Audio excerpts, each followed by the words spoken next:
이제 인민 소송 남았습니다. 주민이 소송을 제기하는 건데, 요거는 이제 어, 공해업체하고 주민의 관계도 있을 수 있고, 그 다음에 주민과 주민의 관계도 있을 수 있고, 그렇게 두 가지 종류가 있습니다. 그런데 주민과 주민의 관계에 대한 문제는 딱히 우리가 유형화시켜서 볼 것까지는 없습니다. 우리가 앞에서 법률상 이익이라는 것은 법률상 보호이익을 의미한다라고 했죠. 지금은 동일한 이해관계는 제3자 얘기를 하고 있습니다. 법률상 이익, 그리고 있는, 그리고 자 중에서 법률상 이익 부분이에요. 그래서 법률상 보호이익이라고 했을 때 법률의 범위를 확대하고 그리고 보호의 범위를 확대를 해서 원고 적격의 범위를 확대를 하게 된다라고 했는데, 그때 주민과 주민의 관계를 한번 생각을 해보시게 되면 문제가 언제나 일조권 침해 문제로 출제가 됩니다. 그러면 과거에 2002년도 사법시험에 출제됐던 문제를 기준으로 보통 나오게 되는데, 그걸 가지고 보시면 북쪽에 주민이 있습니다. 갑이라는 주민이 있고, 그 다음에 그 바로 남쪽에 건물을 짓는 을이라는 사람이 있어요. 근데 도시계획상 그 동네에는 2층짜리 건물밖에는 못 짓게 되어 있습니다. 근데 이 사람이 사위의 방법으로 3층 건물 건축 허가 신청을 해서 받아낸 겁니다. 그럼 얘는 이제 3층 건물을 짓겠죠? 거짓된 방법으로 허가를 받아냈을 땐 당연히 허가가 위법일 겁니다. 그 위법한 허가를 북쪽에 지금 거주하고 있는 갑이 소송을 제기하는 거예요. 그러게 되면 건축법령에 뭐라고 돼 있다고? 이격거리를 둬야 된다라고 돼 있단 말이에요. 그럼 건축법령에서 이격거리를 두게 하는 이유는 무엇이냐? 그것은 주민들의 일조권을 보호하기 위한 취지로 해석될 수 있다는 거죠. 뭘 사용했어요? 법률상 보호이익에서 법률 부분을 확대시킨 겁니까? 양적 범위 확대? 아니면 보호 부분을 확대시킨 겁니까? 질적 범위 확대? 보호 부분을 확대를 시킨 거죠. 맞습니다. 그 건축허가의 근거 법령인 건축법을 가지고 이야기를 했기 때문에 여기서 관계법규라거나 헌법상 기본권 원리까지 확대시킨 바는 없습니다. 하지만 명시적으로 지금 북쪽에 있는 사람의 일조권을 보호한다라고 되어 있는 게 아님에도 불구하고 목적론적으로 해석을 해서 이것은 일조권 보호를 위한 취지다, 이렇게 봐서 원고 적격을 인정시켰던 사건이기 때문에 이것은 보호의 범위를 확대를 시킨 겁니다. 이런 상황이 바로 주민과 주민 사이에 있어서 문제가 되는 인민소송의 상황인 건데, 이거는 그 자체로서의 어떤 유형화 시킬 만한 내용은 없습니다. 그냥 법률과 보호의 범위 확대, 그것으로 다 해결이 되는 부분이죠. 그러면 우리가 보려고 하는 것은 바로 공해업체와의 관계에서 인근 주민이 소송을 제기할 때 그런 상황이 되는 거죠. 그러면 우리 한번 생각을 해보도록 하겠습니다. 우리 환경영향평가법이라는 게 있다고 했어요. 환경영향평가법, 절차법규라고 했죠. 왜 절차법규야? 환경영향평가 절차를 규율하는 법이기 때문에, 그래서 그것은 절차법규에 해당을 합니다. 우선 이런 환경영향평가에 관한 규정들은 환경영향평가법에만 있는 건 아니에요. 다른 법에도 있습니다. 그래서 판례로 있는 거 생각해보면 원자력 안전법에도 환경영향평가에 대한 규정이 있습니다. 그러면 이 환경영향평가법이 환경상 이익이라는 사익을 보호하는 취지로 인정될 수가 있다면 보호에 대한 이야기입니다. 그렇다면 원자력 안전법도 환경영향평가에 대한 규정을 두고 있다면 그것도 역시 환경상 이익을 보호하는 취지라고 해석될 수가 있겠죠. 이처럼 다른 개별법들에도 환경영향평가에 대한 규정을 두는 경우들이 있어. 그래서 환경영향평가법에서 얘기하는 환경영향평가는 뭐냐면, 이거는 일반 환경영향평가입니다. 일반 환경영향평가. 원자력 안전법에 있는 환경영향평가는 방사성 환경영향평가예요. 방사능 물질 유출에 따른 문제를. 그래서 방사성 환경영향평가. 환경영향평가법은 무슨 평가? 일반 환경영향평가에 관한 문제인 거다, 이거예요. 개별법에 없다고 하더라도 환경영향평가법 제22조인데요. 22조에서 이런 사업들의 경우에 있어서는 환경영향평가를 실시해야 한다, 이렇게 돼 있으면, 그러면 그 사업 허가에 대해서는 환경영향평가법이 적용될 수 있는 겁니다. 환경영향평가법이 적용될 수 있는 사업이 무엇인지는 환경영향평가법 22조에 다 나와 있습니다. 그 사업들을 실시하기 위해서 어떤 허가를 받게 되면 그 허가 처분에는 뭐가 적용된다? 환경영향평가법 적용이 될 수가 있다 이겁니다. 먼저 우리가 출발을 시켜보게 되면은 두 문자로 그냥 기억을 하시면 됩니다. 양질물인 대연입입니다. 양질물인 대연입. 그 맨 끝에 윗첨자로 두 문자 나와 있죠. 우리 두 문자는 교재 맨 끝에 있고요. 양질물인 대연입. 어떤 뜻이에요? 크고 훌륭한 좋은 물이 흐르는 곳에는 크고 현명한 사람들이 모인다 이거예요. 좋은 물이 흐르는 곳에는 크고 현명한 사람들이 모인다. 이게 바로 양질물인 대현입입니다. 만들어진 과정은 제가 만든 게 아니고 우리 학생들이 만든 건데 크고 좋은 사람들이 모인다. 그게 무슨 말일까요? 키 크고 예쁜 여자들이 온다는 뜻이었었어요. 술자리에서 종강 파티 자리에서 애들이 나한테 선물로 하나 만들어 준 겁니다. 나이트 얘기였습니다. 나이트. 술 먹다가 나이트 갈까 막 애들끼리 이런 얘기가 나온 거예요. 그래서 그랬을 때 양질물인 물이 좋은 곳에 그치 물 관리가 잘 되면 아주 키 크고 멋있는 남자들이 많이 오고 이렇게 된다. 그래서 물 관리의 중요성에 대한 부분을 같이 이제 토론을 했던 그런 얘기였었죠. 양질물인 대연입입니다. 양질물인 대연입. 그래서 좋게 내가 포장을 한 거죠. 포장을 해서 좋은 물이 흐르는 곳에는 크고 현명한 사람들이 모인다. 이렇게. 그러면 양은 양적 범위입니다. 그 다음에 물은 물적 범위, 그 다음 질은 질적 범위, 인은 인적 범위, 대현입은 대상 지역, 그리고 현실일시, 그 다음에 입증 책임 이렇게 됩니다. 우리가 이미 배웠던 내용이 앞에 두 개가 나오는데요. 양질물인 대현입 이렇게 됩니다. 양은 뭐라고요? 양적 범위가 되는 거예요. 양은 양적 범위, 그 다음에 질은 질적 범위, 물은 물적 범위, 인은 인적 범위 이렇게 되고, 그 다음 대는요 대상 지역, 현은 현실일시, 입은 입증 책임 이렇게 됩니다. 입증 책임. 어떤 문제가 나와도 이걸로 전부 다 해결이 됩니다. 양적 범위는 우리 법률상 보호이기에서요. 거기서 법률 부분이에요. 보호규범 이론 얘기하는 거죠. 보호규범 이론.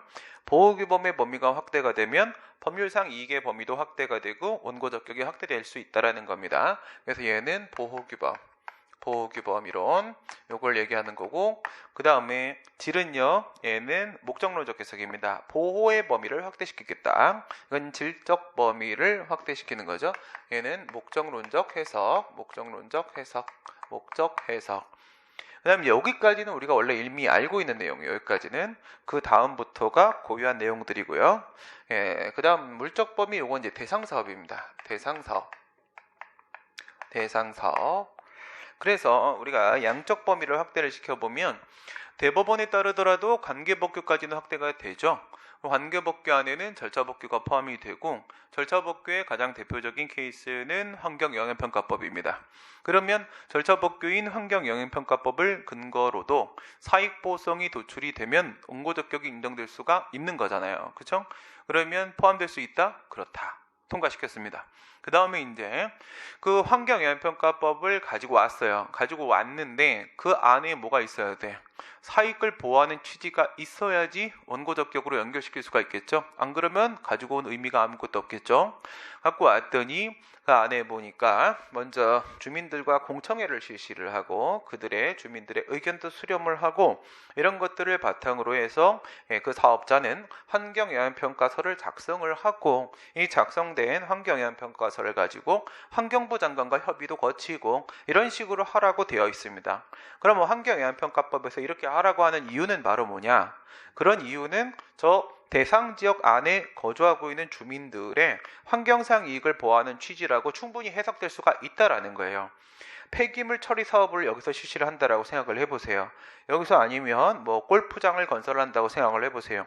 원자력 발전소를 건설한다라고 생각을 해보세요. 그렇게 되면 뭐 먼지 분진이 날리고 매연이 생기고 또는 방사능 물질이 유출되고 이런 식으로 환경상 이익이 침해될 수 있는 충분한 우려가 있다라는 것이죠. 그래서 환경상 이익을 보호하는 취지로 해석될 수가 있다는 거예요. 그게 여기에는 목적론적 해석입니다.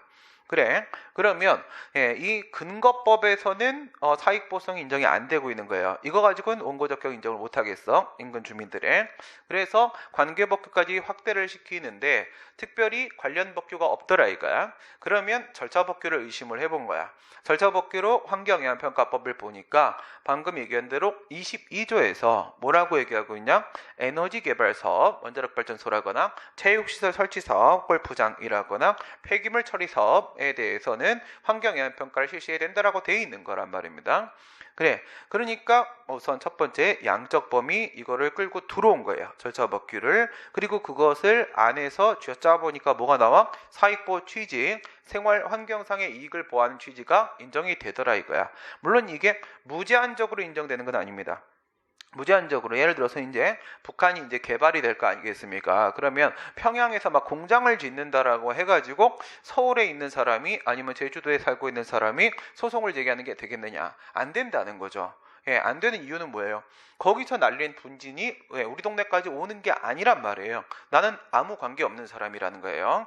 그러니까 일정한 대상 지역 안에 거주하는 사람들의 환경상 이익 침해 우려가 있어서 그 사람들의 소송을 인정을 할 수밖에 없게 되는 거예요. 대상 지역 안에 있는 사람들의 원고적격 인정될 수 있다 이거죠.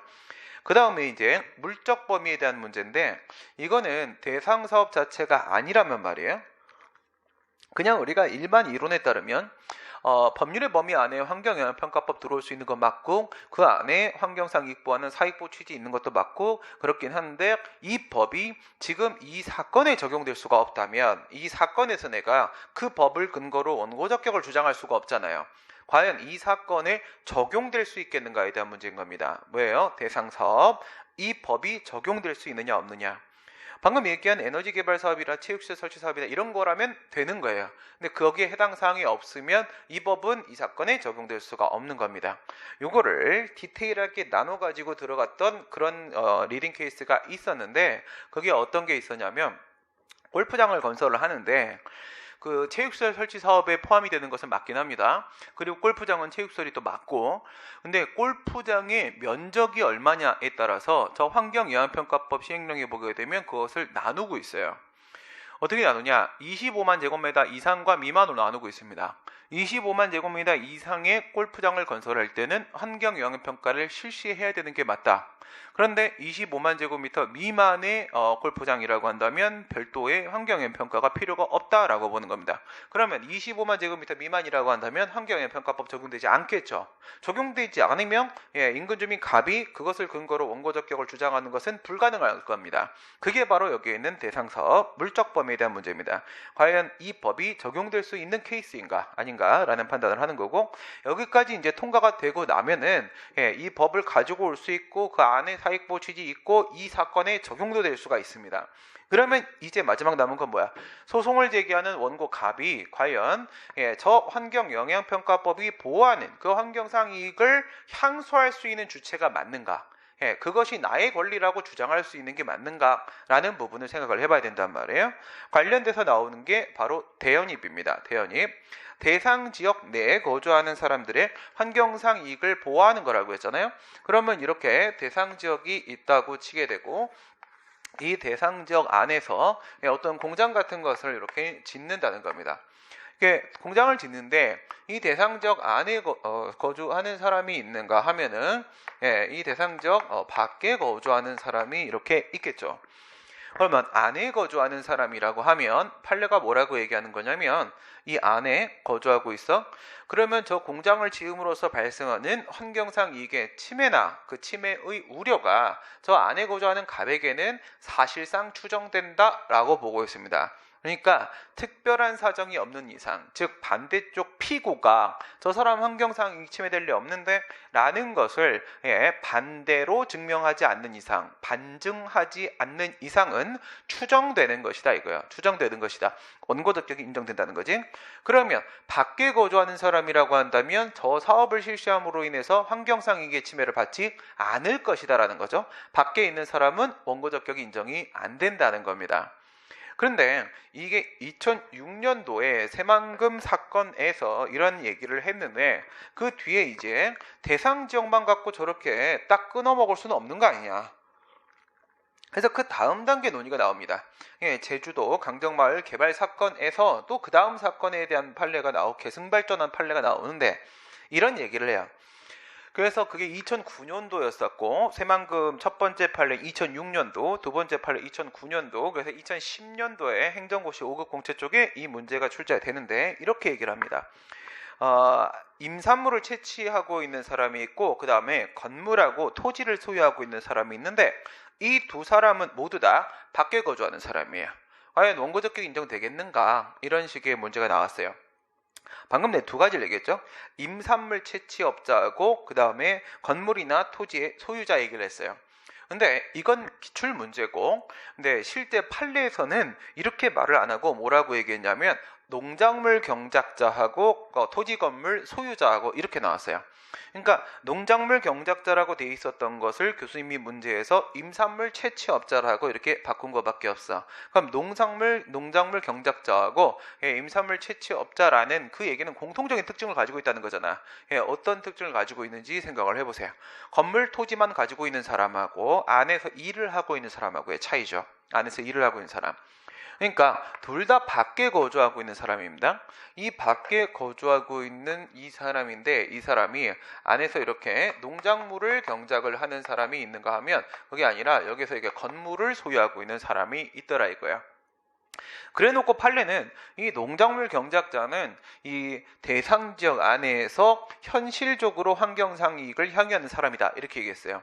환경상 이익을 현실적으로 향유하고 있는 사람이고 이 사람 안에서 거주하고 있는 사람하고 다를 바가 없다는 거예요. 얘도 마찬가지로 환경상 이익의 침해나 침해 우려가 사실상 추정되는 애들이 맞다는 거야. 그래서 얘도 원고적격이 인정이 돼야 되고 그런데 얘는 아니다라고 얘기한 겁니다. 안에서 건물이나 토지만 소유하고 있는 사람 같은 경우에는 해당 사항이 없다. 원고적격 인정될 수 없다. 그러니까 1단계에서는 내외 구분을 한 거고 그게 대상지역, 대현입의 대상지역. 그다음 2단계에서는 이렇게 농작물 경작자냐 아니면 건물 토지 소유자냐 이렇게 해서 현실적으로 환경상 이익을 향유하고 있는 사람인가 일시적으로만 환경상 이익을 향유하고 있는 사람인가를 나눠보게 된 겁니다. 그러면 이거는 어떤 의미를 갖고 있냐? 제 생각에는 이렇게 생각합니다. 거기서 그런 얘기를 한 이유가 뭐냐? 얘네들 같은 경우에는 거주지는 밖에 있지만 그 안에서 뭘 하고 있는 거예요? 경제 활동을 하고 있는 겁니다. 직장이 안에 있는 거야. 안에서 일을 하고 있는 거죠.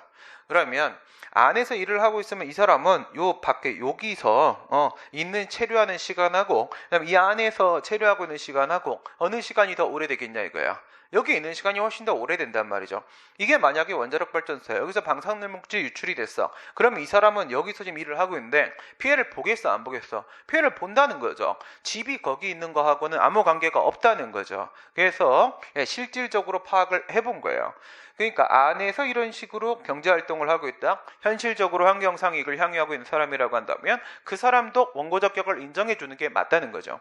하지만 이 사람 같은 경우 어떻게 된 거야? 건물이나 토지를 소유하고 있는 사람들 같은 경우에는 예를 들어서 우리 시골도 충청북도 괴산입니다. 괴산 내려가냐 이거야 우리가. 아니죠. 명절에나 제사 지내러 잠깐 갔다 왔다 하는 게 다란 말이죠. 거기에 있는 우리 땅 같은 경우에는 다른 분들이 경작을 하고 계신단 말이에요. 우리 다 서울에서 일하고 있는데 거기서 우리가 농사를 짓고 있는 게 아니지 않습니까? 그러면 이런 경우도 한번 생각을 해보란 말이에요. 이 노량진 같은 경우에는 공단기라는 회사가 이제 다 엉망을 만들어 놓은 건데 동작구청이 제일 싫어하는 회사가 공단기예요.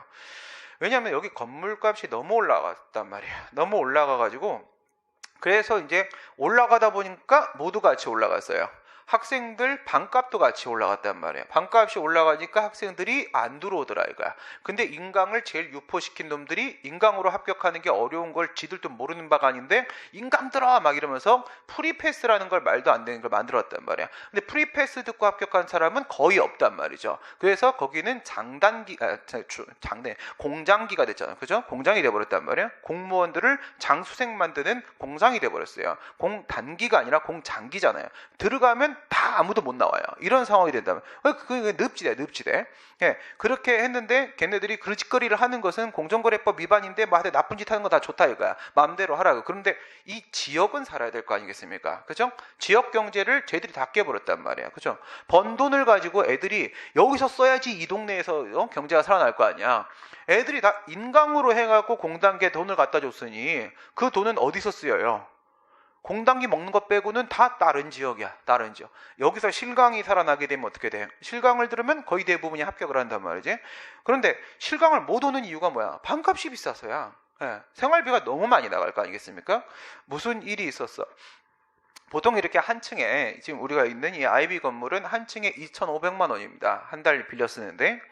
근데 이제 저쪽 건물에서 공단기 애들한테 뭐라고 했냐? 건물주가 여기 한 층에 1,000만 원이요 라고 했단 말이야. 그러면 이제 다른 사람들 같은 경우 뭐라고 하겠어요? 깨끗하게 쓸게.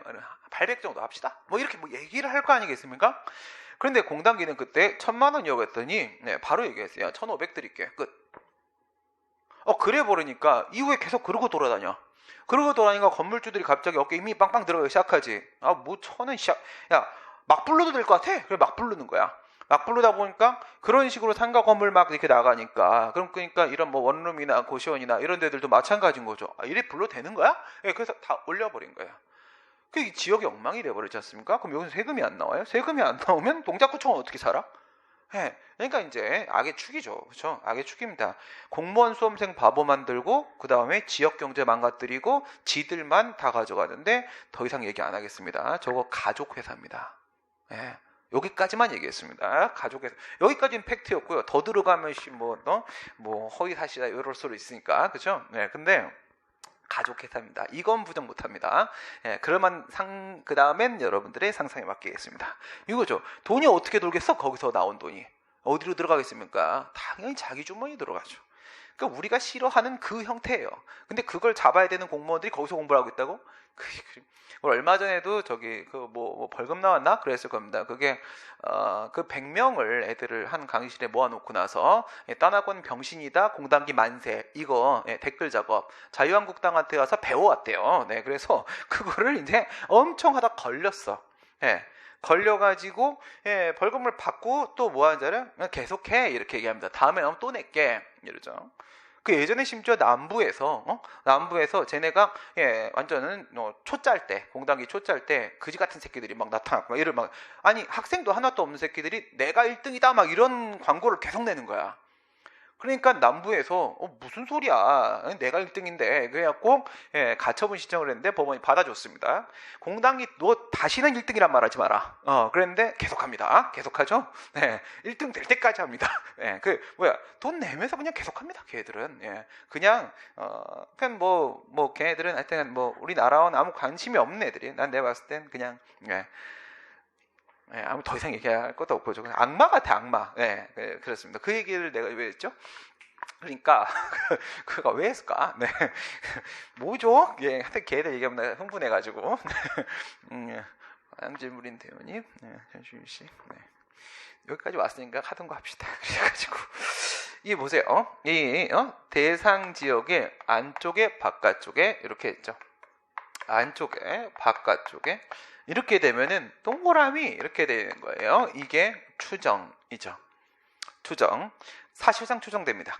안에 거주하고 있으면 환경상 이게 침해가 발생할 것이라는 것이 사실상 추정이 되고 피고 쪽에서 반대로 증명하지 않는 이상은 원고적격이 인정이 될 거야. 하지만 바깥쪽에 거주하고 있는 경우라고 하게 되면 어떻게 돼? 그럼 원칙적으로 인정이 안 되더라 이거야. 원칙적으로 인정이 안 되니까 일로 내려오는 겁니다.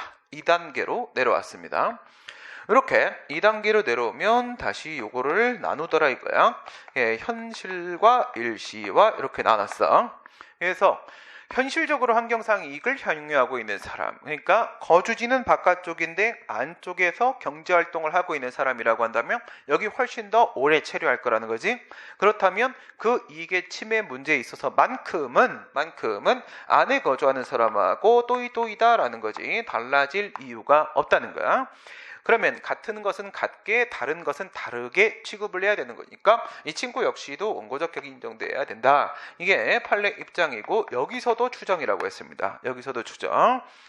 그리고 이제 일시적으로 건물이나 토지만 소유하고 있는 사람들이라고 하게 되면은 잠깐 왔다 가는 게 다르기 때문에 그 얘기 왜 했냐면 이 사람들이 신림동에 있어요. 이 노량진은 그냥 알아서 가게에 올라간 거고 그냥이 아니라 공단계에 올린 거고 저쪽에는 신림동에서 내가 그런 얘기를 해요.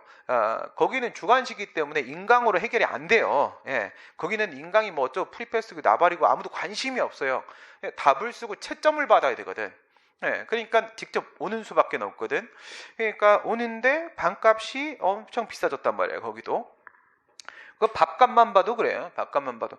나 고시 공부할 때는 1,400원 이랬단 말이에요. 하루에 한 끼 밥값이.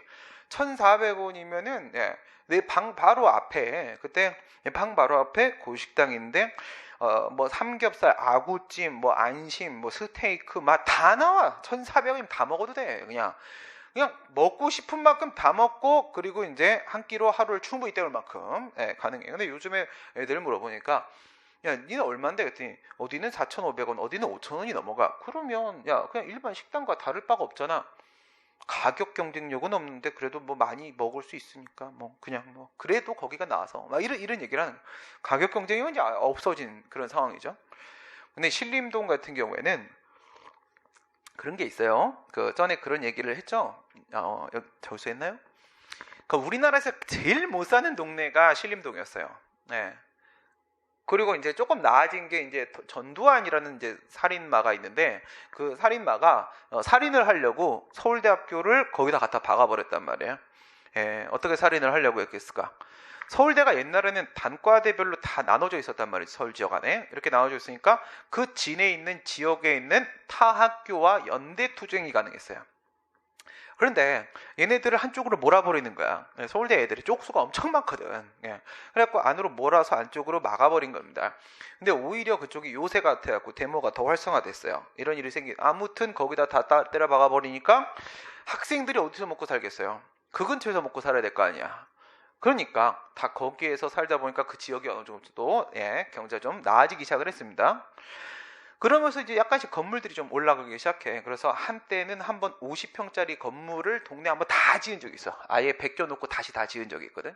신림동이. 그것도 한 20여 년 됐어요. 그렇게 됐는데 중간에 서울대 앞에 지금부터 한 10년 전쯤입니다. 앞에 그린벨트가 묶여 있었어요. 이렇게. 그린벨트가 묶여 있으면 그 안에 있는 땅값은 똥값이잖아요. 그린벨트가 풀려버렸어요. 풀려버리니까 여기서 이제 사람들이 늘어나니까 집을 좀 더 지어야 되니까 그린벨트를 풀면서 안쪽으로 이렇게 좁힌 거야. 그럼 이렇게 들어가면서 여기에 땅값이 올라가겠죠. 그래서 뭐 한 10,000원짜리 땅이 1,000만 원 올라가고 막 이런 현상이 나타나는 거예요. 그러니까 그냥 동네 아저씨가 다 건물주가 된 거야. 그게 졸부죠, 졸부. 난리가 났어요. 그래서 지금 학생들한테 난 그래. 네가 방을 구하러 갔는데 당연히 건물주를 만나게 되지. 사인을 하기 전에 그 사람의 인상을 먼저 봐라. 그리고 가서 깎아봐라. 깎았을 때 그 인간이 그냥 한 10만 원 정도 깎아주면 그러면 들어가라. 입주하고 만약 거기서 들어 누워버리면 너 딴 데 가라. 왜냐하면 이 사람들이 원래 그렇게 자기가 노력해서 번 사람들이 아니란 말이야. 그런데 평소 그 옛날의 습관이 아직도 있지. 그 10,000원, 20,000원 갖고 멱살 잡던 습관이 아직도 있어가지고 지금은 건물 주면서도 돈을 충분히 가지고 있으면서도 그 학생들한테 10,000원, 20,000원 갖고 엄청 귀찮게 공부 못하게 막 찾아와가지고 문 두들고 막 이런단 말이야. 그런 건물 들어가면 안 된다. 그런 건물 들어가면 안 되니까 가서 건물주 인상부터 보고 시작하는 거다. 그게 제일 중요하다. 학원보다 그게 더 중요해. 어느 학원을 다니까 어느 강사, 교재 아니 어느 집에 살까. 왜? 귀찮게 하면 공부 못해요. 집중이 안 돼서. 가만히 맨 마지막에 정말 집중해서 공부를 해야 되는데 막 뭐 몇만 원 갖고 시비 걸고 이래버리면 그럼 공부 안 되거든. 그래서 공부하는 곳을 찾는 게 제일 중요하다. 그런 얘기를 하거든요. 그래요. 노량진도 신림동 다 상태가 정상이 아닙니다. 다 메롱이에요 지금. 다 뒤집어 엎어야 돼요. 다시. 어떻게 하면 뒤집어 엎을까? 공단계 나가면 돼요. 공단계. 네. 쟤네만 없으면 할 수 있어요. 쟤네만 없으면. 네. 이게 이렇게 되는 과정이 내가 있었던 윌비스 지금도 있지만 윌비스의 잘못도 일부 있고 그 다음에 이그잼이 거기다가 불 붙여놨고 공단계가 맨 마지막으로 세게 딱 박으면서 이 꼴 낸 겁니다. 결국 자기들이 손해보고 있어요. 무슨 얘기인지 알겠어요? 이게 설명회를 하잖아. 설명회를 하면 원래는 여기 선생님들이 이렇게 다 서야 돼. 원래는 앞에 최소 1000명 앉아 있어야 되고, 그러면 선생님들이 다 아주 깍듯하게 인사해 학생들한테. 이제 만나야 될 사람들이잖아. 반갑습니다. 1년 동안 잘 부탁드립니다. 열심히 합시다. 이런 얘기를 해야 돼. 그리고 그게 5시간이 되든 6시간이 되든 옛날에는 선생님들이 한 30분씩 우리 과목은 이런 과목이고 저는 이런 식으로 수업을 하겠습니다. 열심히 해봅시다. 내년에 합격합시다. 이런 얘기를 한다면 끝날 때 다 진지해. 그렇게 하면 되겠구나. 선생님 믿고 가도 되겠다. 이게 그 자리에 선택을 하게 되는 거란 말이야. 근데 요즘에는 설명회 가면 누가 그런 얘기 하나? 강사들이 나오는 데가 얼마나 있어? 뭐합니까? 그냥 직원들이 나와서 하잖아요.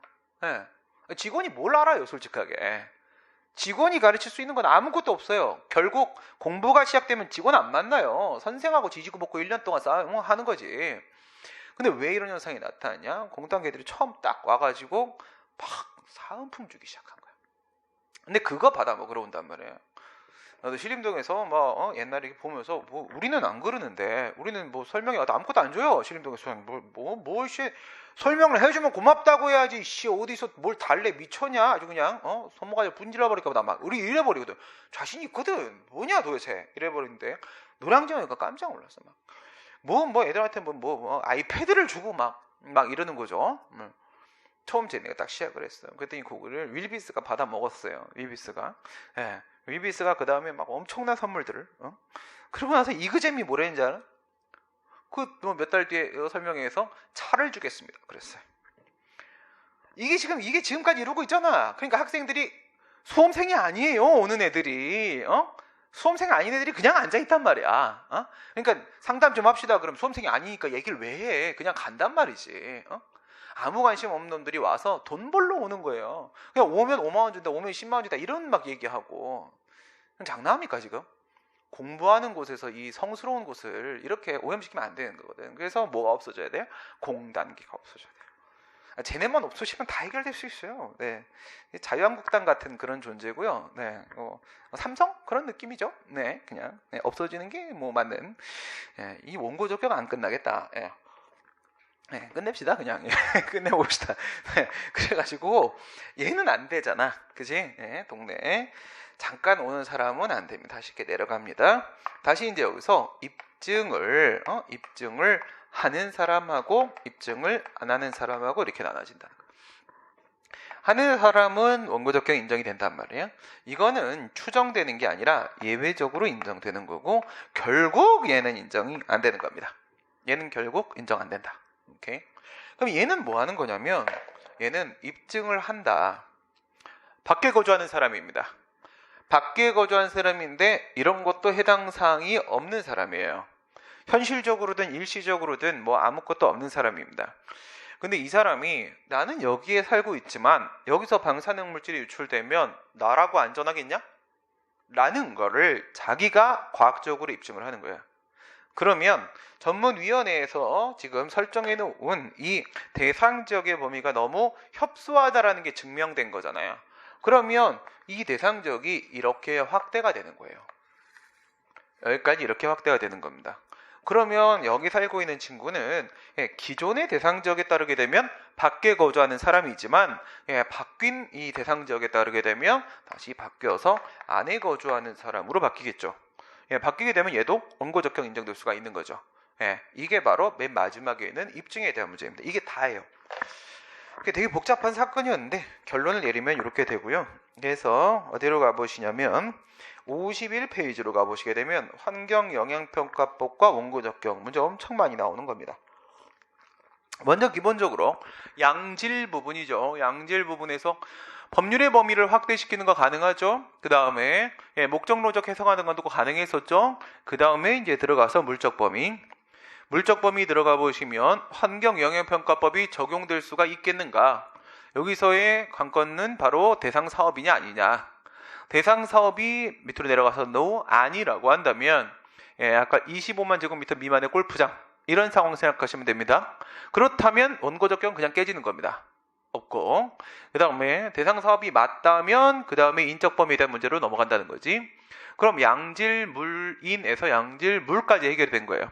그럼 인적 범위를 갔어. 대상 지역 안쪽에 거주하는가 바깥쪽에 거주하는가. 만약에 안쪽에 거주한다라고 하게 되면 환경상 이익 침해가 사실상 추정돼서 원고 적격은 바로 인정, 오른쪽으로 가고, 밖에 거주한다라고 하게 되면 밑으로 내려가고, 먼저 뭐부터 본다? 현실적으로 환경상 이익을 향유하고 있는가? 농작물 경작자 등의 상황이죠. 만약 그렇다고 한다면 역시 오른쪽으로 가서 사실상 추정된다. 환경상 이익의 침해 추정이 인정돼서 원고 적격 인정되고, 아니라고 한다면 밑으로 내려가 보는데, 내려갔을 때 일시적으로 환경상 이익을 향유한 사람인지를 먼저 봅니다. 근데 yes라고 하더라도 아무 소용이 없다 이거예요. 일시적으로 환경상 이익을 향유한 사람인지 아닌지는 결국 오른쪽에도 수인할 수 없는 환경상 이익의 침해, 밑에도 수인할 수 없는 환경상 이익의 침해, 결국 얘는 아무런 영향을 주지 못합니다. 그리고 나서 둘 다 입증을 하게 되면은 위로 올라가서 원고 적격 인정될 거고, 수인할 수 없는 정도의 환경상 이익 침해를 입증을 못하면 둘 다 점선으로 와가지고 결국 환경상 이익은 깨지는 상황으로 끝나버린다 이거죠. 이게 결론입니다. 그러니까 환경영향평가법과 관련된 문제가 나오면 더 생각할 거 없다. 그냥 이걸로 게임 끝내면 정리. 간단하죠? 넘어가시고 그 다음에 이제 피고적격에 대한 문제로 가보도록 하겠습니다. 원고적격, 피고적격 합치면 뭐라고 불러? 당사자 적격이라고 부른다. 당사자 적격. 그렇죠? 소송의 주체는 소송의 당사자와 법원이 있다고 했습니다. 그리고 소송의 당사자는 원고하고 피고가 있다고 했죠. 원고 쪽의 당사자 적격이 원고 적격, 피고 쪽의 당사자 적격이 바로 피고 적격 이렇게 됩니다. 여기서 중요한 건 뭐라고 했어요? 여기서 중요한 건 민사소송과 달리 당사자 소송과 달리 우리 항고 소송은 행위소송이다. 이게 중요한 거라고 했죠. 만약에 권리소송이라고 한다면 피고는 상대방은 누가 돼야 돼? 권리주체가 돼야 되는 거고, 행위소송이라고 한다면 행위주체가 돼야 되는 게 맞겠죠. 그러면 지금 우리가 얘기하는 건 뭐야? 얘기하는 건 처분이지 않습니까? 처분이면 처분을 한 행위주체는 누구지? 행정청이 되는 거죠. 그러면 그 처분을 해서 권리 의무가 귀속되는 권리주체는 누가 되는 거야? 그건 행정주체가 되는 거죠. 그래서 권리주체는 행정주체고 그 다음 행위주체는 행정청이고 이렇게 될 겁니다. 과연 누가 피고가 될 것인가? 그냥 우리가 알고 있는 상식에 따르게 되면 소송이라는 것은 사람과 사람 간의 다툼이기 때문에 상대방도 사람이어야 됩니다. 행정주체는 공법상 법인으로서 사람이잖아. 그러니까 상식적으로 생각하면 상대방 피고는 행정주체여야 된다라는 생각이 들어요. 행정주체, 우리가 알고 있는 4명이야. 국가, 지방자치단체, 기타 공법상 법인, 공무수탁사인 얘네들 중에 한 놈이 나오겠구나 라는 생각을 하게 됩니다. 그런데 그게 아니라는 거예요. 그게 아니라는 겁니다. 이 얘기를 본격적으로 시작하기 전에 우리 기타 행정주체 2명 있죠. 기타 공법상 법인하고 그 다음 공무수탁사인 같은 경우에는 걔네들은 어떤 특징을 가지고 있다고 했어요? 걔네들은 별도의 행정기관을 보유하지 못합니다. 국가나 지방자치단체 같은 경우에는 자신의 행정조직에 수많은 행정기관들로 구성이 되어 있죠. 그 중에 하나를 골라서 행정청이다 이렇게 얘기를 하게 된단 말이야. 그런데 기타 행정주체는 원래부터 행정주체는 아니기 때문에 얘네들이 다양한 어떤 행정기관을 가지고 있는 게 아닙니다. 걔네들은 그냥 본인이 자기를 해야 됩니다. 본인이 자기를 해야 되니까 그 행정주체가 스스로 행정기관이 되는 거고, 또한 행정기관들 중에서 똘똘한 친구가 행정청인데 혼자니까 자기가 제일 똘똘하고 자기가 행정청이 되는 것이다. 그러니까 기타 행정주체는 본인이 행정주체이자 행정기관이자 행정청이 되는 것이다. 3이 일체된다. 알겠어요? 그 특징 잘 기억해 놓으시고요. 피고 한번 보도록 하겠습니다. 우리가 눈으로 직접 확인을 하시고요. 법령지 펴보시게 되면 행정소송법 제13조로 가도록 합니다. 30페이지 8번.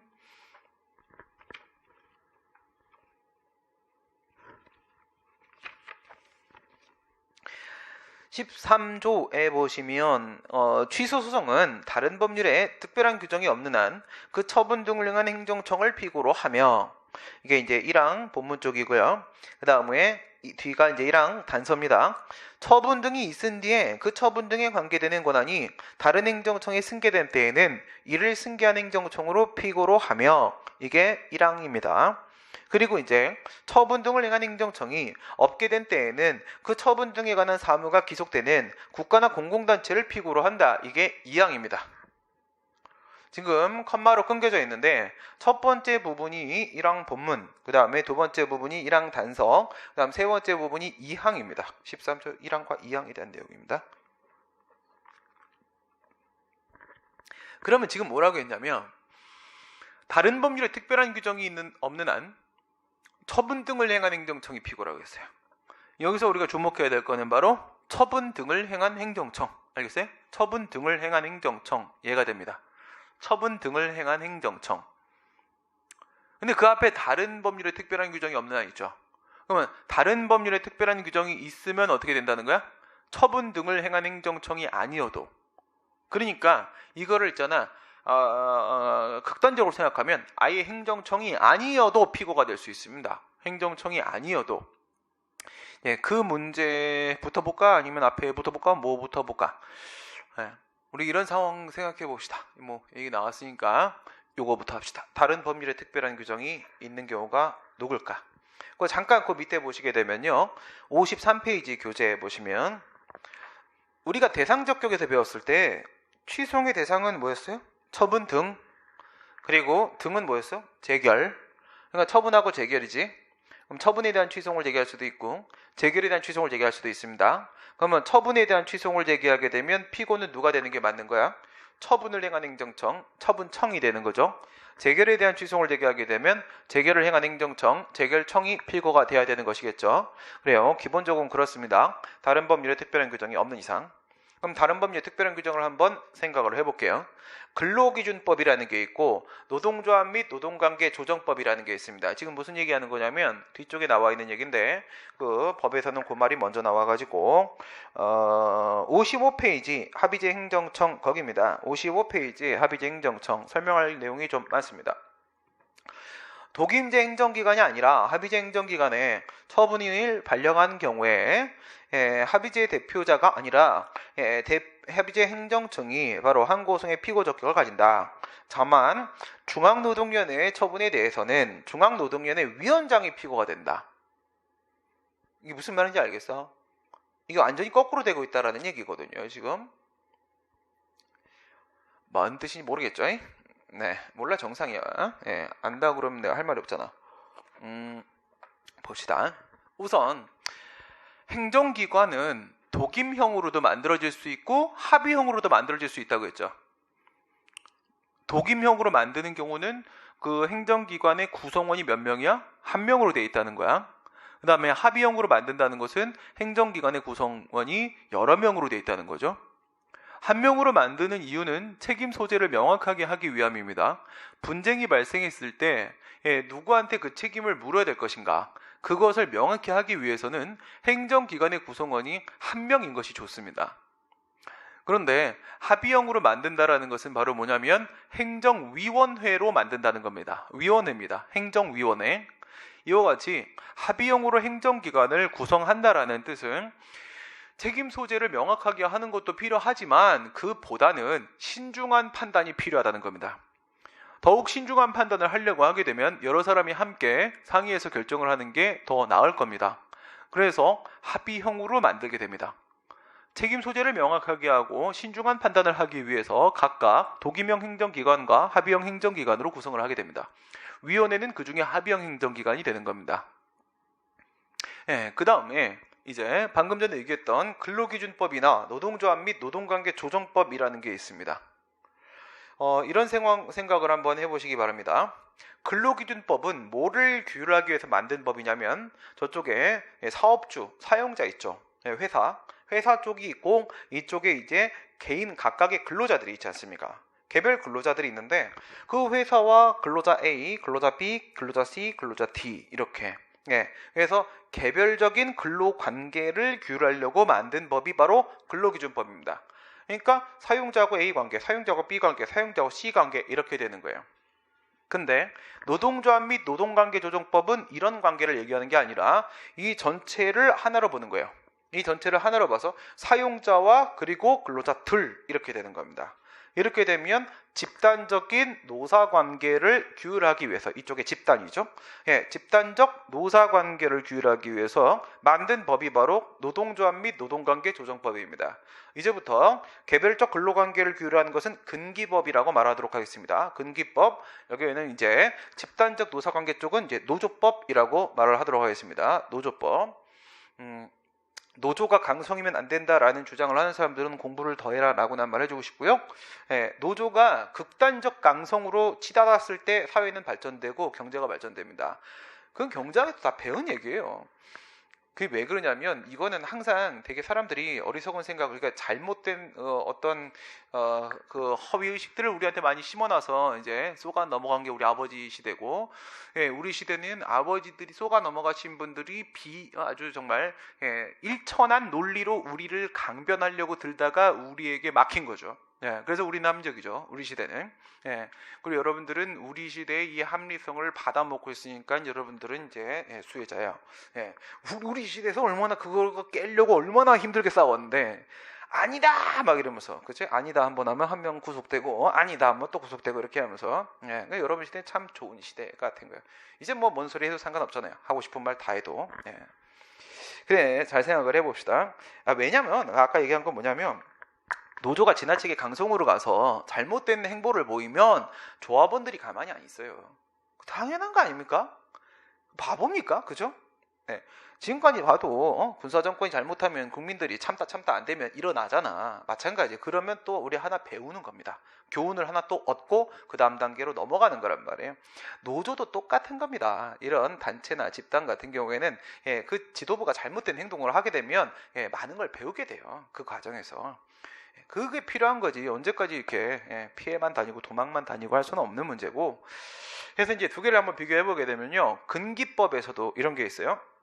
사용자가 내가 싫어, 그죠? 딱 봐도 내가 회사 들어가면 나 싫겠죠, 그죠? 사장님이 나 보면 좋겠어요? 보기만 해도 짜증 난다고요. 학교에서도 총장님이 나만 보면 막 토하려고 그랬어요. 저 새끼 학교 못 다니게 만드냐 막 이래요. 더 이상 말씀 못 드립니다. 여기서 살짝의 불법이 약간 좀 더 개입된 부분이 있어서, 우리 학교에 2명의 학생이 있습니다. 졸업이 좀 특이하게 된 케이스가 2명이 있었어요. 1905년 이후로 2명이 있대요. 그 중에 한 놈이 납니다. 저 놈이 학교에 있으면 학교가 좌경화되기 때문에 다른 방법으로 졸업을 시킨다. 나는 뭐냐? 난 이수 다 할 때까지 제발 날 그대로 둬라. 난 뭐야? 그리고 난 학점을 계속 이수를 안 하는 거죠. 그럼 난 계속 재학생인 거잖아요. 나는 뭐 밖에 안 나가도 된다 막 이러니까 쟤를 어떻게 졸업시킬 방법을 찾아라 이렇게 한 거야. 그래서 자기들끼리 막 방법을 찾아가지고 총장이 결재가 나가지고 졸업장이 나와버렸어요. 나를 왜 졸업을 시킵니까? 나는 학교에서 아직 안 배운 게 있습니다. 뭐 사실 배운 건 없지만 학교에서 할 일이 남았단 거지. 그런데 결국 뭐 그렇다고 내가 밖에 나갔겠습니까? 내 시간 타임 테이블에 따라서 2년 더 있다 가겠습니다. 그러나 2년 더 있다 나왔지. 근데 뭐 아무튼 간에 싫겠죠? 나 같은 사람이 회사에 있으면, 그죠? 분란만 일으킬 것 같잖아, 그치? 그렇진 않은데 되게 조직관 투출한 놈이거든. 그래서 내가 이런 게 있는데 만약에 사장님이 날 잘랐어요, 그죠? 그러면 사장님 나빠요 그러겠죠. 사장님 나빠요 그럴 때 사장님이 나쁘다는 것을 주장하려면 원래는 어디로 가야 돼? 사장님하고 나와의 관계는 사법상 권리 관계잖아요. 그럼 민사소송 제기해야 됩니다. 그러니까 사법부를 찾아가야 되기 때문에 이런 걸 우리가 사법적 구제 절차라고 얘기를 합니다. 근데 이게 아니라 다른 방법을 하나 만들어줬어요. 옛날에 이제 미국에서 처음 노동위원회라는 걸 만들었고요. 걔네들도 민주당이 만들었다 공화당이 깨버리고 민주당이 또 만들었는데 공화당이 또 깨고 해서 이제 생겼다 사라졌다 5번 해가지고 한 몇백 년 만에 안착이 된 게 노동위원회예요. 예, 그러니까 노동자들을 도와주기 위한 곳입니다. 노동자들을 도와주기 위한 곳이에요. 그리고 지금 뭐 전에 말씀드린 대로 우리는 노동자라는 표현 잘 안 쓰잖아요. 노동을 하는 사람이 노동자지 시험. 그러면 우리가 뭡니까? 그렇죠? 노동자죠.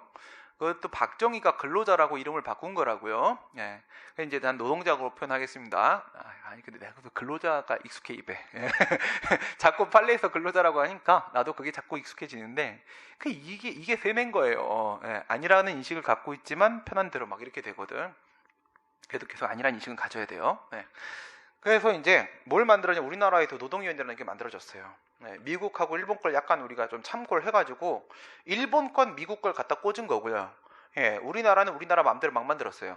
참고해갖고 우리끼리 막 만들었는데 그래서 약간 좀 기능이 부족한 게 좀 있어, 여러 가지.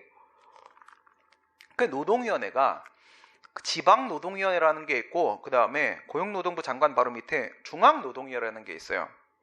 그래서 이제 각 지역에서 노동자가 만약에 해고를 당하면 그 곳을 찾아갈 수 있어요. 노동위원회. 그러면 저쪽은 사법적 구제 절차예요. 민사소송 가는 건. 이거는 누가 해결해 주는 거예요? 행정기관, 행정위원회, 노동위원회가 해결해 주는 거잖아. 이거는 행정적 구제 절차입니다. 이거 왜 만든 거냐면 요즘에는 뉴스가 좀 약간 없는 것 같은데 몇 년간 옛날에는 이런 뉴스가 엄청 많았어요. 잘리고 소송을 제기했는데 소송을 제기하고 소송이 오래 걸리니까 하다가 자살했다. 이런 뉴스가 엄청 많았단 말이에요. 그러니까 민사소송을 제기하게 되면 비용도 많이 들고 그 다음 시간도 오래 걸리고. 근데 여기서 문제가 뭐냐, 해고당하고 나서 그 시간 동안 그래 내가 뭐 잠 줄여서 재판 준비하고 하면 하긴 하겠는데 문제는 월급이 하나도 안 나온다는 게 문제인 거예요. 그러니까 일반인들 같은 경우에는 한 달, 2달 월급 끊기면 생활 안 됩니다. 그때부터는.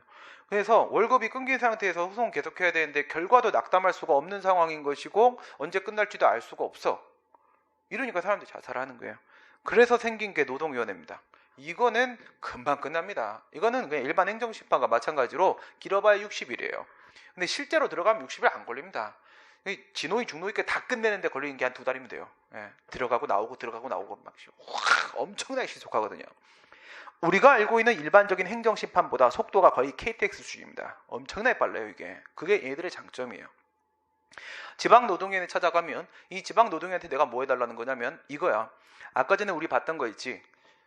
저 공유업체한테 개선명령 좀 해주세요 라고 얘기했던 사유형 상황 있죠. 그럼 똑같아요. 아까 환경부 장관이 있었다면 여기에 누가 있는 거냐면 지방노동위원회가 있는 거야. 그리고 저기 공유업체가 있다면 저기 누가 있어요? 사용자가 있는 거예요. 걔들 되게 공유업체잖아요. 그죠? 하는 짓이. 그래서 공유업체가 사용자야. 여기 인근주민이 있었다면 여기 노동자가, 근로자가 있는 겁니다. 쟤한테 개선명령 해주세요. 이렇게 신청을 하듯이 이번에는 근로자가 뭘 하는 거냐면 쟤한테 구제명령이라는 의무를 부과하는 하명처분을 해달라고 신청을 하는 겁니다. 진호위에다가. 그런데 이게 단순한 처분이 아니기 때문에 이것도 마치 사법 절차처럼 행정심판처럼 진행이 되는데 여기서 사용자고 근로자 쪽을 다 불러요. 불러서 실제로 여기서 심리 의결을 합니다. 마치 재판처럼 진행을 합니다. 그렇게 해가지고 만약에 근로자의 주장이 맞잖아, 부당해고가 맞다. 그래서 다 근기법에 보면 되어 있어요. 23조에 이런 짓 하면 안 돼. 정당한 이유 없이 이런 짓 하면 부당해고 등이야. 안 돼. 이렇게 되어 있거든. 그래서 이쪽에서 부당해고가 맞다 이렇게 판단이 들면 뭐 하냐면 쟤한테 구제명령을 때려버려요. 저 사람 원직복직 시키고 원직 복직 잘렸는데 다시 일할 수 있도록 해주고 원래 있었던 그 자리에 그대로 갖다 놓고 그 다음 그동안에 정상적으로 근로를 제공했더라면 지급받을 수 있었던 그 임금을 전부 지급하라. 법정이자 포함해서 주라 라고 이제 명령을 하게 됩니다. 왜냐면 이 사람이 꽁돈 먹는 게 아니에요. 이 사람한테 해고 안 했으면 이 사람 당연히 출근했을 거예요. 그럼 일했을 거고요. 당연한 거거든. 근데 네가 못 나오게 해서 안 간 거니까 그것까지 돈 주는 게 맞는 거예요. 이렇게 해줍니다. 근데 만약 여기서 기각이 되잖아? 그러면 또 이 근로자는 되게 짧아요. 10일 안에 중앙노동위원회에다가 재심이라는 걸 신청을 할 수 있습니다. 그러면 재심 신청을 하면 또 중노에서 판단을 해줘요. 그래서 만약에 근로자 말이 맞지? 그럼 지방노동위원회 네가 기각은 뭐겠어? 거부 처분이죠. 쟤한테 구제명령을 해주세요 라고 신청을 했는데 그것을 기각했다, 배척했다라는 것은 싫다라고 거부 처분한 거거든. 그러니까 지방노동위원회 진노위의 거부 처분은 잘못된 것이다 라고 하고 취소를 해버리고 중앙노동위원회가 직접 구제명령을 내려버려요. 이거 정말 특이한 거거든. 예, 내가 진짜 대충 얘기한 거예요. 요 정도면 문제 풀어요. 요 정도면. 노무사 쪽 가게 되면 제가 이 부분 연구를 되게 오랜 기간 해가지고 거기 가면 제가 아주 막 엄청 복잡하게 지금 그 수업을 하고 있거든요.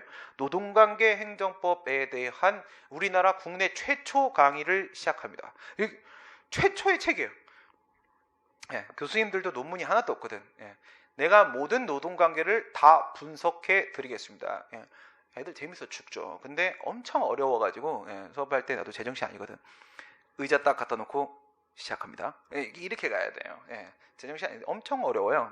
지금 얘기한 것까지만 알면 돼요. 그러니까 이 중앙노동위원회가 뭐해? 지방노동위원회가 한 처분을 취소하고 지가 구제명령 내려버린단 말이에요. 근데 있지 중앙노동위원회에서도 만약에 내 생각이 틀렸다 그러면 어떻게 돼? 내 생각이 틀렸다. 그럼 소송을 가야 될 거 아닙니까? 그런데 아까 절로 가는 건 민사소송이었잖아.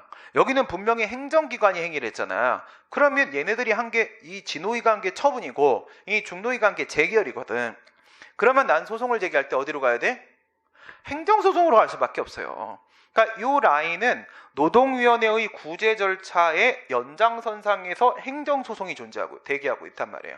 그러니까 이 라인이 있고 이 라인이 있고 두 개의 방법이 있는 거야 걔네들은. 근데 둘 중에 아무거나 해도 되고 둘 다 해도 돼요. 둘 다. 이렇게 돼 있는데 그때 이 중앙노동위원회의 판정에 대해서도 내가 불만을 있을 때 소송을 제기하면 어떻게 제기를 해야 되고 또 누구를 상대로 제기해야 될 것인가 이런 얘기가 잠깐 나오는 거예요. 그러면 생각을 해봐. 첫 번째, 지방노동위원회의 초심 단계입니다. 초심, 첫 번째 심판 단계야. 초심 단계는 이건 당사자 심판입니다. 우리 첫날 뭐라고 배웠어? 행정심판법에 있는 행정심판은 항고심판밖에 없죠. 취소심판, 무효등하기 심판, 그리고 의무행 심판 이렇게 항고심판밖에 없잖아. 당사자 심판이라는 거 없다고 했지? 객관적 심판이라는 거 없다고 했지? 하지만 개별법에서 인정하면 뭐 있을 수도 있는 거지 뭐. 그래요. 예를 들어 주민투표법 이런 데 보게 되면은 객관적 심판도 있어요. 다만 우리 행정심판법이 인정을 안 하고 있는 것뿐입니다. 그래서 행정심판법을 근거로 일반적으로 인정되는 행정심판은 항고심판이고요. 나머지 당사자 심판이나 객관적 심판 같은 경우에는 개별법에서 인정할 때만 예외적으로 인정이 되는 거예요. 이 지방노동위원회의 초심은 뭡니까? 행정청의 처분에 대해서 불복하고 있는 겁니까? 아니죠. 여기까지는 행정청의 처분이 없죠. 사용자가 날 해고한 건 뭐야? 사용자는 그냥 사인입니다. 나한테 그냥 사법상의 행위를 한 겁니다. 처분 여기까지 아무것도 없습니다. 그리고 그냥 저쪽과 나와의 노동 권리 분쟁, 권리 관계에 대한 다툼을 하고 있는 것밖에 없습니다. 이건 당사자 심판입니다. 당사자 심판이거든요. 그리고 거기서 나오는 최종적인 결론으로서 초심 판정이라는 거 그건 처분입니다. 첫 번째 행위예요. 행정청의 첫 번째 행위. 그리고 이제 중앙노동위원회의 재심 있죠. 그 재심은 지방노동위원회의 처분에 대해서 불복을 하고 있는 거니까 이건 항고심판이 맞고요. 맞는데 다만 이렇게 개별법에서 특별히 행정심판 절차를 마련하고 있는 거고 이런 걸 우리가 특별행정심판 절차라고 합니다. 이것도 행정심판 맞습니다. 왜냐하면 이런 거를 이미 우리 행정심판법 4조 1항에서 예정해 놓고 있어요. 그러니까 행심법에 있는 행정심판보다 뭔가 조금 더 전문적이고 공정한 심사가 필요하다면 그 방법과 절차를 개별법에서 예외적으로 설치할 수도 있다 라고 돼 있고 이렇게 만들어진 게 바로 중앙노동위원회의 재심 절차입니다. 그러니까 이거는 우리가 알고 있는 행정심판이 맞습니다. 그러면 얘네가 이 재심에서 한 판정, 재심 판정은 뭐예요? 재심 판정은 재결입니다. 재결. 그리고 우리 원처분 중심주의라는 거 있었잖아. 앞에서 배울 때, 대상적격 배울 때 처분하고 재결이 있으면 행정소송법 19조에 따르면 처분과 재결이 모두 다 행정소송의 대상이 될 수 있는 게 맞으니까, 그렇죠? 둘 다 되면은 이제 둘이 모순 저촉되는 상황이 발생할 수가 있고 교통정리가 필요하다. 그래서 우리는 이제 일반법에서는 원처분 중심주의를 택한다라고 했죠. 그러니까 원처분에 대한 소송을 제기하는 게 원칙이고 재결에 고의한 위법이 있을 때만 재결에 대한 소송을 제기해야 되는 것이다. 이렇게 얘기를 했는데, 그런데 재결주의라는 것도 있다고 했잖아. 재결주의는 오직 재결에 대한 소송만 가능하다. 다만 이런 건 어디서 규정을 두고 있어야 돼? 개별법에서 재결주의 규정을 두고 있을 때 그때 재결주의가 적용되는 거라고 했죠. 여기 있어요. 여기 근로기준법에 보면 31조 2항에 중앙노동위원회의 재심 판정에 대해서만 행정소송을 제기할 수 있다고 되어 있습니다. 여기 뭐가 적용되고 있는 거야? 재결주의가 적용되고 있는 겁니다. 이제 간단하게 비교하면서 1분 만에 노조법 들어가시면, 노조법도 마찬가지로 이렇게 지방노동위에다가 구제 신청할 수 있고 중앙노동위원회에다가 재심 신청할 수 있고 할 수 있다고 돼 있어요.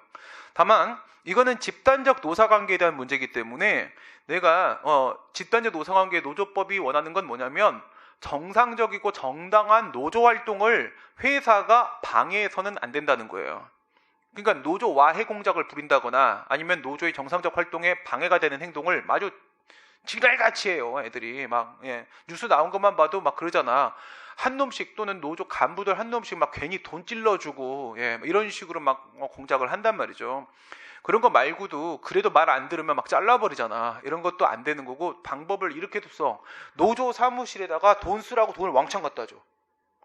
이렇게 되면 노동조합의 자주성과 민주성이 보장될 수가 없지 않습니까? 그렇죠? 돈 받으면 절대 그놈으로부터 자유로울 수가 없습니다. 이런 여러 가지 방법을 쓰거든.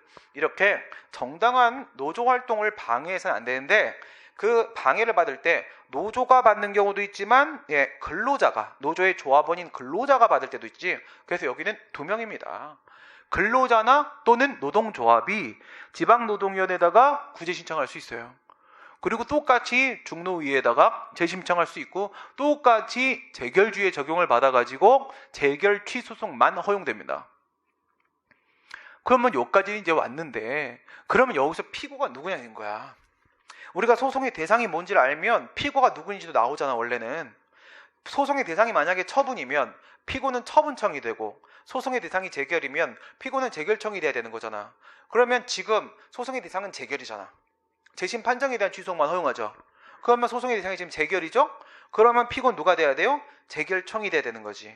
거기 방금 전에 뭐라고 돼 있어서 55페이지에서 그 위원회의 대표자가 아니라, 위원회는 지금 중앙노동위원회, 위원회의 대표자가 아니라 누가 피고가 되는 거라고? 합의행정청인 그 위원회가 바로 피고다. 걔가 행정청이다. 이렇게 얘기를 했잖아.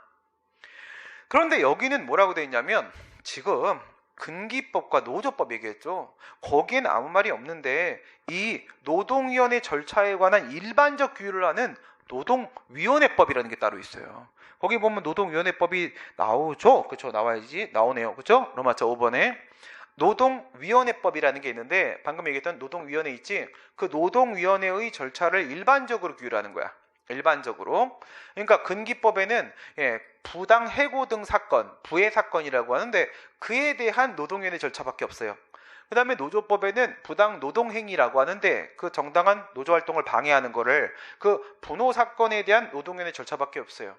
하지만 이 근기법이나 노조법에서 부해 사건과 분호 사건에 대한 규율만 하는 게 아니에요.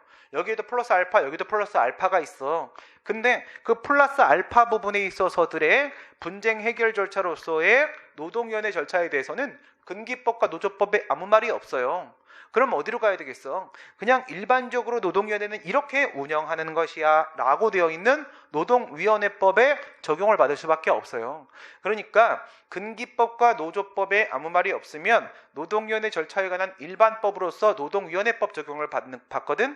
근데 얘네들 27조에 보면 행정소송에 대한 규정이 있는데 거기서 그렇게 돼 있어. 중앙노동위원회 위원장을 피고로 하여 소송을 제기하라 이렇게 돼 있단 말이에요. 그러면 누가 행정청이야? 재심 판정이라는 재결 처분을 한 게 예, 누구냐 이거야. 행정청이 중앙노동위원회잖아요. 그렇죠? 중노위가 피고가 되는 게 정상인데 얘는 중노위 위원장을 피고로 하도록 되어 있더라 이겁니다. 무슨 말인지 알겠죠? 그래서 이게 바로 다른 법률에 특별한 규정이 있는 경우예요. 이게 바로 특이한 케이스가 되는 겁니다. 이런 거를 행정법이 아니라 행정학에서는 이런 걸 뭐라고 하냐면 독립규제위원회라고 합니다. 독립규제위원회.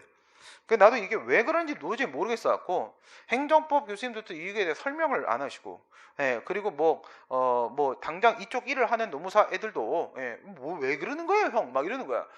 니들이 노무사지 내가 아냐? 그게 뭐지? 막 그러다가 설명이 안 되네 막 그러고 있는데 노무법인 쪽으로 노무법인 쪽으로 고용노동부에서 공문이 내려온 거예요. 고용노동부에서 지들이 중앙노동위원회를 가지고 있으니까 야, 소송을 제기하려면 행정청인 중앙노동위원회를 상대로 소송을 제기해라. 소장 접수할 때. 왜 자꾸 니들 위원장이라고 쓰냐. 그러지 마라는 공문을 내려본 거야. 전국의 노무법인한테. 그러니까 어떤 노무법인에 있는 대표 노무사가 나한테 연락이 온 거예요. 선생님, 이게 법에는 위원장, 고용노동부에서는 중노위. 어떻게 해야 됩니까? 그러는 거야. 아니 저기 노무사님, 그게 법대로 하셔야지. 법대로 하셔야지. 지금 장난하셔? 예. 이게 왜 그런 거냐고. 그냥 설명이 안 되는 거야. 그래서 이따가 행정학 선생님 한 분하고 저기 다른 회사 있을 때 행정학 선생님 한 분하고 새벽 3시까지 회사에서 그러니까요. 이게 뭘까요? 막 이렇게. 예. 서로 이렇게 내용을 서로 채워보니까 행정법과 행정학이 이렇게 연결되는 거구나 라는 걸 알게 된 거야. 예, 행정학 공부를 해봤었는데 전혀 못 느꼈던 부분을 서로가 이제 이렇게 토론을 오래 딱 해요. 근데 이게 행정학에서 말하는 독립규제위원회였던 거예요. 예, 무슨 말이냐면 독립규제위원회라는 것은 독임명으로 만들 때 있어서의 책임 소재 명확이라는 취지와 그 다음에 합의형으로 만들 때 있어서의 신중한 판단의 필요라는 취지가 모두 요구될 때 만드는 방식입니다. 이럴 때 우리나라 선거관리위원회, 그 다음 우리나라 중앙노동위원회 이런 게 바로 그런 방식이 되는데 걔네들 같은 경우에는 평소에는 신중한 판단을 위해서 위원회의 방식으로 만들어 구성을 해. 그리고 나서 분쟁이 발생하면 책임 소재를 확실히 하려고 이렇게 짱을 앞에 내세워요. 이게 독립규제위원회의 특성이었던 거야. 그러면 얘는 봐봐. 중앙노동위원회 위원장이 행정청이냐고. 위원장이 행정청이 아니잖아. 행정청이 아닌데 피고가 되는 이런 상황도 만들어질 수가 있더라 이거죠. 네. 예, 그런 얘기고요. 그 다음에 이제 처분 등을 행한 행정청에 대한 이야기로 이제 정상적인 부분 얘기를 한번 진행을 해보도록 하겠습니다. 1시간 5분 남았으니까 짧게 쉬었다가 3교시 가도록 하고요. 지금 57분입니다. 57분이니까 8분 뒤에 5시 5분에 다시 시작할게요. 화장실만 잠깐 갔다 오시고 바로 시작하겠습니다.